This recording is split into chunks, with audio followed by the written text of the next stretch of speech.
Não, é difícil, viu? Mas tá filmando já? Nem me avisou? Pegadinha, né? Tá certo. Tudo bom, gente? Hello, everyone. How are you doing? Tudo bom com vocês? Olha a gente aqui de novo para mais um vídeo da nossa série Adlib Tips. É o nosso 10º vídeo. E hoje nós vamos lidar com a pergunta formulada pela Eliane Barbosa, a mãe da Carol, uma das nossas ex-alunas, que fez a seguinte pergunta: o que devemos considerar na hora de escolher um certificado de inglês? E aí, vocês ficaram curiosos?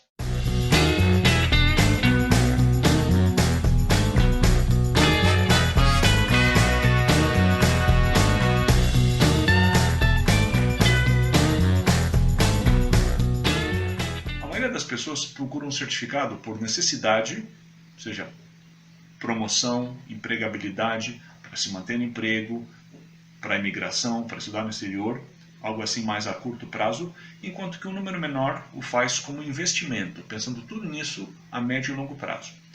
Qualquer que seja o caso, nós temos 8 critérios a considerar. Eu vou discutir esses 8 critérios em ordem de importância. E essa ordem de importância varia consideravelmente dependendo da finalidade, seja por necessidade ou como investimento. Assim, a ordem que eu vou discutir aqui se dá mais em termos gerais, tá bom? Os nomes que eu vou considerar são o IELTS, o TOEFL, os de Cambridge, CPE, CAE, FCE, o PTE e o TOEIC.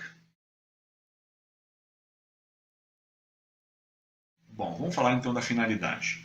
Se a finalidade for simplesmente agregar ao currículo, qualquer um desses que eu mencionei serve como diferencial.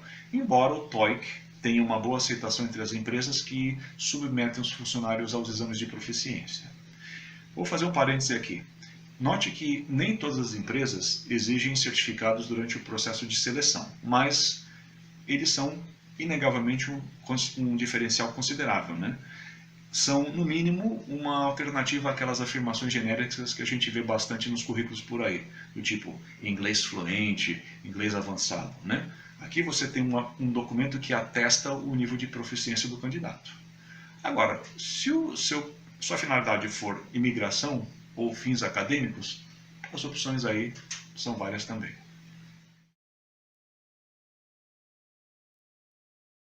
Um critério importante é o da aceitabilidade, ou seja, o quão amplamente aceito ou requisitado o certificado é. Por exemplo, o IELTS ele é aceito praticamente no mundo inteiro, praticamente sem restrições, enquanto que o TOEFL enfrenta restrições em alguns países.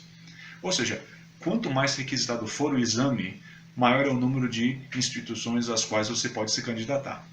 Portanto, é bom pensar além da sua necessidade imediata. Bom, vamos falar agora do formato, que deve ser o mais descomplicado possível. Embora pouco se fale sobre isso, sem dúvida nenhuma, quanto mais trabalhosa for a prova, maior a dificuldade. Acho que isso me parece óbvio. A gente não está aqui falando da linguagem em si, mas do formato da prova. Uma questão complicada de fazer é um obstáculo a mais para o candidato. Um exemplo disso é a prova de speaking do TOEFL ou do PTE, né? Que dão um trabalho a mais para o candidato. Por outro lado, as provas de reading e listening do TOEFL, em comparação às do IELTS ou às de Cambridge, facilitam a estratégia do candidato, já que em cada tarefa a habilidade testada é fácil de identificar.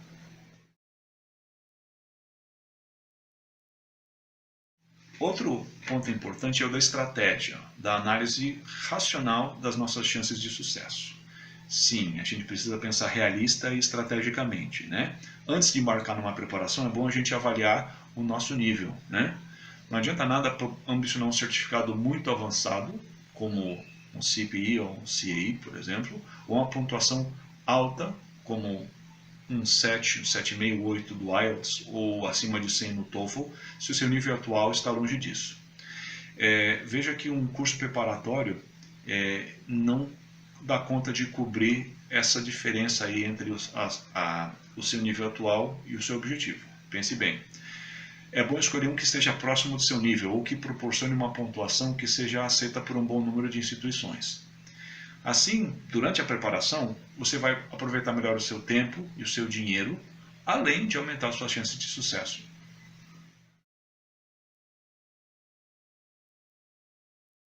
Outro ponto é a frequência das provas. Algumas delas, como IELTS, TOEFL, PTE, elas são aplicadas o ano inteiro praticamente. E isso oferece uma conveniência bastante grande para a sua preparação. Também ela possibilita a gente fazer a prova de novo num curto espaço de tempo se a gente não tiver conseguido a pontuação que a gente precisava e sem o risco de perder o prazo.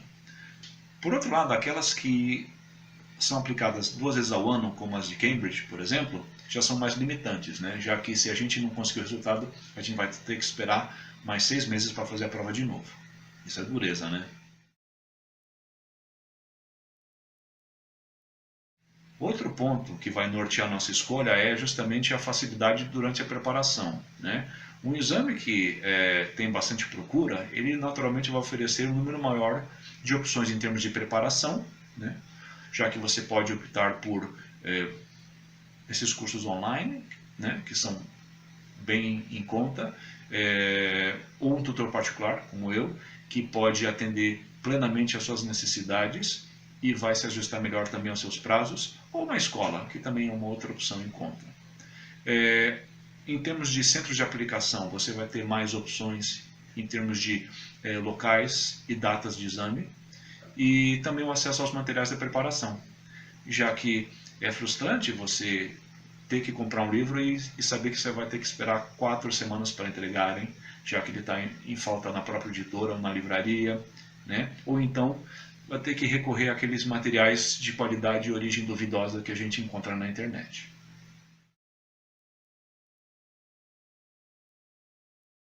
Outro aspecto interessante é o da validade. Alguns exames têm uma validade de 2 anos, por exemplo, o IELTS e o TOEFL, né? Já outros, como os de Cambridge, têm uma validade indefinida, embora o mercado hoje em dia já esteja também fazendo exigências em relação a quanto tempo atrás você fez a prova, né? O que eu acho que faz sentido também. Bom, e finalmente tem a questão do preço, que é uma questão que a gente deveria relativizar em vez de colocar em primeiro lugar. Nesse aspecto, os preços se equivalem, com exceção do PTE e do TOEIC, que são as opções mais em conta. Porém, a gente precisa analisar uma coisa interessante. Se o preço é baixo, é porque ele é pouco aceito e porque ele é pouco procurado. Isso vai ter um reflexo na pouca oferta de recursos, já que vai ser mais difícil de encontrar o livro, ou vai ser difícil de encontrar um tutor ou uma escola especializados, apesar de serem exames muito bons do ponto de vista do formato e muito mais convenientes em termos de frequência. Bom, gente, então por hoje é só. Muito obrigado pelo seu tempo e pela sua atenção, mais uma vez. Espero que o vídeo ajude na sua tomada de decisão. Também quero dizer mais uma coisinha aqui. Nós vamos em breve lançar um e-book sobre esses critérios que a gente discutiu, só que em mais detalhes, contemplando tanto essa escolha do certificado por conta da necessidade ou simplesmente como investimento, já que esses critérios vão ter pesos diferentes.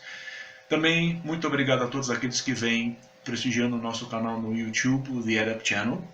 A Eliane, muito obrigado, valeu pela pergunta. Até o próximo vídeo, gente. Um grande abraço a todos vocês. Bye bye, take care.